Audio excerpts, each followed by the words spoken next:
Hi viewers, అందరికీ నమస్కారం. రేపే శ్రావణ బుధవారం రాత్రి 6:15 మీ ఇంట్లో తులసి కోట చుట్టూ ఇది చల్లితే చాలు లక్ష్మీదేవి మీ ఇంట్లోకి తిష్ట వేసుకొని కూర్చుంటుంది.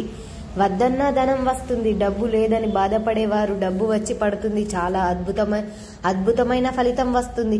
ఎట్లాంటి డబ్బు సమస్యలు ఉన్నవారైనా సరే ఈ పరిహారం చేసుకోవచ్చు. అంతేకాదు, మీకు ఉన్న కష్టాలు కన్నీళ్లు తొలగిపోతాయి. చాలా మంది తీవ్రమైన కష్టాలతో బాధపడుతూ ఉంటారు. ఆ కష్టాల వలన ఎప్పుడూ ఏడుస్తూ ఉంటారు. అప్పుల బాధలు కావచ్చు, అప్పుల వలన వచ్చే అవమానాలు వలన కావచ్చు, కన్నీళ్లు పెట్టుకొని ఏడుస్తూ ఉంటారు. అట్లాంటి కష్టాలు కన్నీళ్ల సమస్యలన్నీ తొలగిపోవాలి అంటే శ్రావణ బుధవారం రోజు తులసి కోట చుట్టూ ఇది చల్లితే చాలు. చల్లాలని పెద్దలు చెప్తున్నారు. తులసి కోట దగ్గరకు మొక్క మనం చాలా పవిత్రంగా భావిస్తూ ఉంటాం. సంస్కృతిలో మొక్కకు చాలా ప్రాధాన్యత ఉంది. మన దేవుళ్ళతో పాటు కొన్ని మొక్కలకు పరమ పవిత్రంగా భావించి పూజిస్తూ ఉంటాం. అలా ప్రతిరోజు పూజించబడే మొక్కలలో తులసి మొక్క ఒకటి. శ్రీ మహావిష్ణువు ప్రతీకరమైన మొక్క. తులసి మొక్క లక్ష్మీదేవి స్వరూపం కూడా. అందుకే మహావిష్ణువు పూజకు తులసి ఆకులు ఖచ్చితంగా ఉపయోగిస్తారు. ఇలా తులసి ఆకులతో పూజ చేయడం లక్ష్మీ సమ్మేళితమైన విష్ణుమూర్తి అనుగ్రహం లభించే సిరి సంపదలు లభిస్తాయని ప్రజలు నమ్మకం. ఆయుర్వేద శాస్త్రం ప్రకారం తులసి మొక్కలో ఎన్నో ఔషధ గుణాలు ఉన్నాయి. దీని వంటి ఉండడం వల్ల ఇంట్లోకి ప్రతికూల శక్తులు రాకుండా అడ్డుకుంటుంది. అంతేకాదు, స్థానికుల శక్తి ఆహ్వానిస్తుంది. అందుకే అందరూ తులసి మొక్కను ఎంతో పవిత్రంగా పరిగణిస్తారు. వాస్తు శాస్త్రం ప్రకారం తూర్పు దశలో తులసి మొక్క ఉండాలి. దీనికి చాలా మంచి ఉంటుంది. ఒకవేళ మీ ఇంట్లో తూర్పు దిశలో తులసి మొక్క నాటేందుకు స్థానం లేకపోతే మీ ఇంటికి సుమకూల శక్తులు వస్తాయి. అంతేపాటు లక్ష్మీదేవి అనుగ్రహం కూడా మీ ఇంటి పైన ఎప్పుడూ ఉంటుంది. అయితే మీ ఇంట్లో పెంచుకునే తులసి మొక్క చుట్టూ లేదా తులసి మొక్క కోట చుట్టూ శ్రావణ మాసం బుధవారం రోజు ఇది చల్లితే చాలు కష్టాలు కన్నీళ్లు పోయి లక్ష్మీదేవి మీ ఇంట్లో తిష్ట వేసుకొని కూర్చుంటుంది. మరి శ్రావణ బుధవారం రోజు తులసి చుట్టూ ఏం చల్లాలో ఇప్పుడు మనం ఈ వీడియోలో వివరంగా తెలుసుకుందాం. అంతకన్నా ముందు పిల్లవాడికి వినాయకుడు ఎలా కనిపించాడో తెలిపే పవిత్ర కథను విందాం. అనంతుడు అనే అతనికి వీరేంద్రుడు అనే ఒక కొడుకు ఉండేవాడు. గడిచిన 2 రోజులుగా వీరేంద్రుడు దిగులుగా ఉన్నాడు. గదిలోకి వెళ్ళి ప్రతిసారి అద్దం చూసుకొని నిలబడి తన ముఖాన్ని చూసుకుంటూ ఉండేవాడు. మళ్ళీ తిరిగి వచ్చి అరుగు మీద కూర్చొని ఉండేవాడు. అనంతుడు వీరేంద్రుడిని గమనించాడు. నా కుడి బుగ్గ మీద ఇలా ఉంది మచ్చ చూసి అని అనిపిస్తుంది అని వెక్కి ఉన్నాడు. నాకు ఏడుపు వస్తుంది అని అన్నాడు. అప్పుడు నువ్వు ఏమీ పట్టించుకోకు, అప్పుడు వాళ్ళే నోరు మూసుకొని ఉంటారు. రేపు వినాయక చవితి కదా, మట్టితో మనం ఇప్పుడు వినాయక బొమ్మలు చేద్దాం, నీకు ఇష్టం కదా అని అన్నాడు. నాకు బాధగా ఉంది నాన్న, నేను ఇప్పుడు రాలేను, బొమ్మలు చేయలేను అంటూ గదిలోకి వెళ్ళిపోయాడు. వీరేంద్రుడి గదిలో ఉన్న వినాయకుడిని చూడగానే ఆశ్చర్యపోయాడు. గదంతా మెరిసిపోతుంది. వినాయకుడు ప్రత్యక్షమై దిగులుగా ఉన్నాడు. అప్పుడు వీరేంద్రుడు వినాయకుడి దగ్గరకు వెళ్ళి, స్వామి, మీరు నిజంగా మీరేనా అని ఆశ్చర్యంగా చూస్తూ అడిగాడు. వీరేంద్ర, నేనే వినాయకుడిని, నా బాధ నీకు చెప్పుకోవడానికి ఇలా వచ్చాను అని అన్నాడు. వినాయకుడు ఆశ్చర్యపోతూ అడిగాడు. వీరేంద్రుడు, అదే నా బాధ. చిన్నప్పుడే మా అమ్మ పార్వతీదేవి గుమ్మం దాటి లోపలికి ఎవరిని రానివ్వకు అని కాపలా పెట్టింది. ఆ మాట విన్న నేను నా నాన్న శివుడిని కూడా అడ్డుకున్నాను. ఇందులో నా తప్పు ఏమైనా ఉందా అని వినాయకుడు వీరేంద్రుడిని అడిగాడు. మీ కథ నాకు తెలుసు స్వామి, ఇందులో మీ తప్పేమీ లేదు అని బదులిచ్చాడు. వీరేంద్రుడు, బాగా చెప్పావు, కానీ నాన్న కోపానికి అద్భుతమైన తల తీసేసి ఏనుగు తల నాకు శాశ్వతమైంది. తప్పు చేయకపోయినా తలను పోగొట్టుకున్నాను, అందుకే బాధపడుతున్నాను అని చెప్పాడు వినాయకుడు. అప్పుడు వీరేంద్రుడు, స్వామి, తల మారిందని బాధపడకండి, మీ ప్రమేయం లేకుండా మారిన తల గురించి బాధపడే దేనికి మీరు అన్నింటిలో మీ పూజ చేసి దైవం మీరు, అందుకే మీరు ఏ కార్యానికి చేపట్టిన పూజకు మిమ్మల్నే కొలుస్తాం కదా. తల్లిదండ్రుల చుట్టూ తిరిగితే మంచిదని మీరే చెప్పారు. అమ్మా నాన్న విలువ ఈ లోకానికి తెలియజేశారు. చిట్టి ఎలుకను వాహనం చేసుకొని ఆదర్శంగా నిలిచారు. అన్ని జీవులు సమానమే చూడండి అని సందేహం ఇచ్చారు కదా. అధిపతి అయిన గణపతి మీరు, భక్తుల బాధలు తీర్చే మీరు బాధపడుతూ ఉన్నారు. నాకు అంతా నచ్చలేదు స్వామి. నిజమే కదా స్వామి అని వినాయకుడు ముందు వినయంగా నిలబడి చేతులు జోడించుకొని వీరేంద్రుడు ఈ మాటల్ని అన్నాడు. వినాయకుడు ఒక్కసారి పగలబడి నవ్వాడు. అప్పుడు వీరేంద్రుడు, తప్పు ఏమన్నా మాట్లాడానా స్వామి, ఎందుకు నవ్వుతున్నారు అని కొంచెం భయపడుతూ అడిగాడు. దానికి వినాయకుడు, నా మాదిరిగా నువ్వు కూడా చెప్పావు సరే, మరి నీ బగ్గ మీద ఉన్న చిన్న మచ్చ గురించి బాధపడుతున్నావు, అసలు విషయం చెప్పాడు వినాయకుడు. వినాయకుడికి మాటలతో వీరేంద్రుడికి మార్పు మొదలైంది.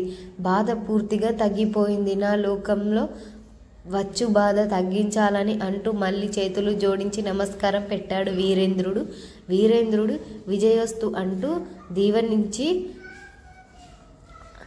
వినాయకుడు స్వామి అంటూ ఒక్కసారి అరుస్తూ మంచంపై నుంచి లేచాడు. వీరేంద్రుడు అది కళ అని తెలుసుకున్నాడు.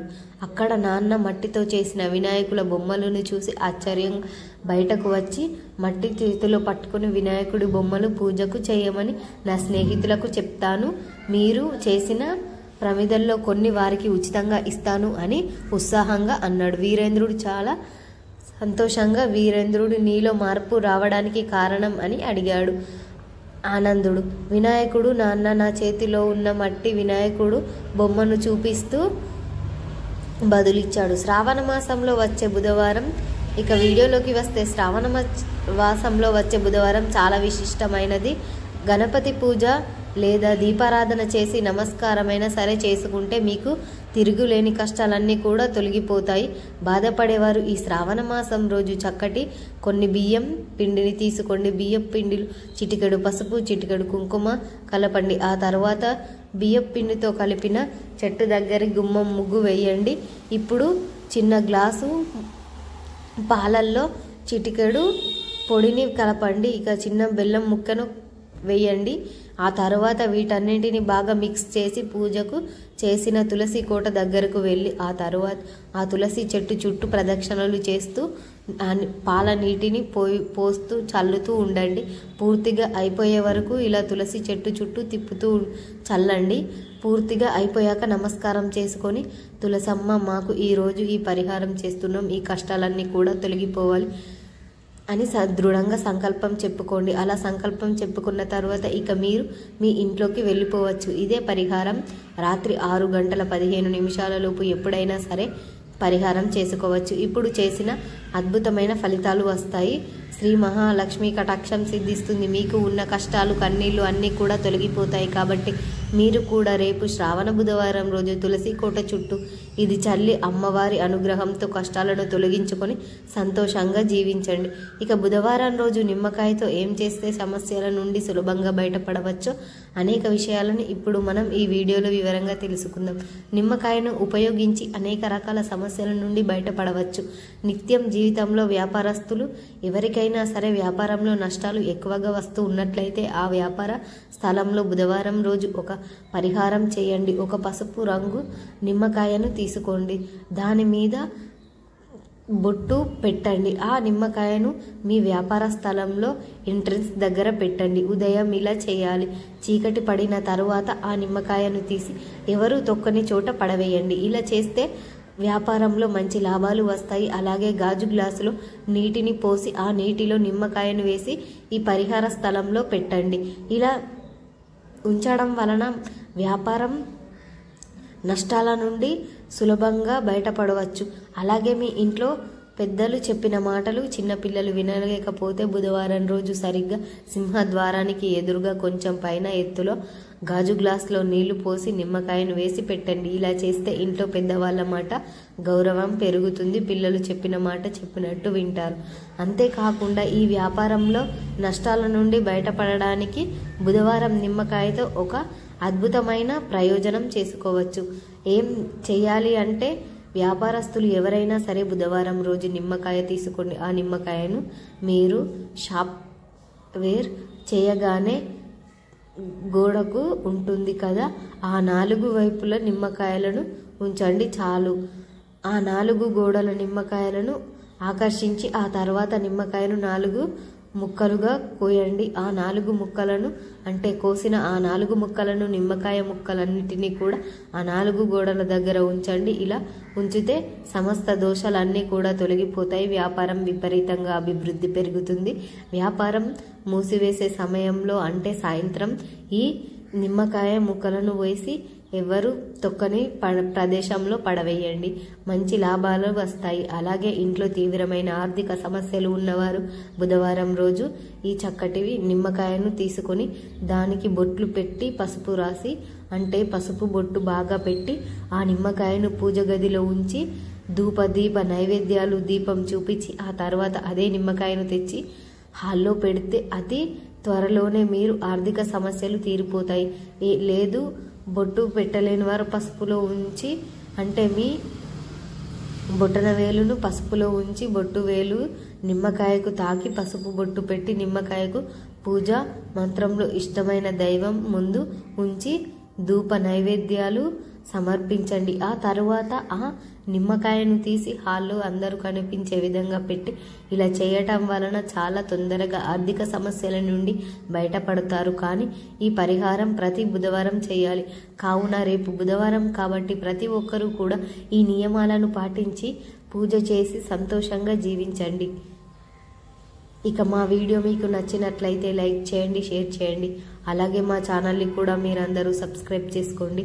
మీ అందరికీ ధన్యవాదములు.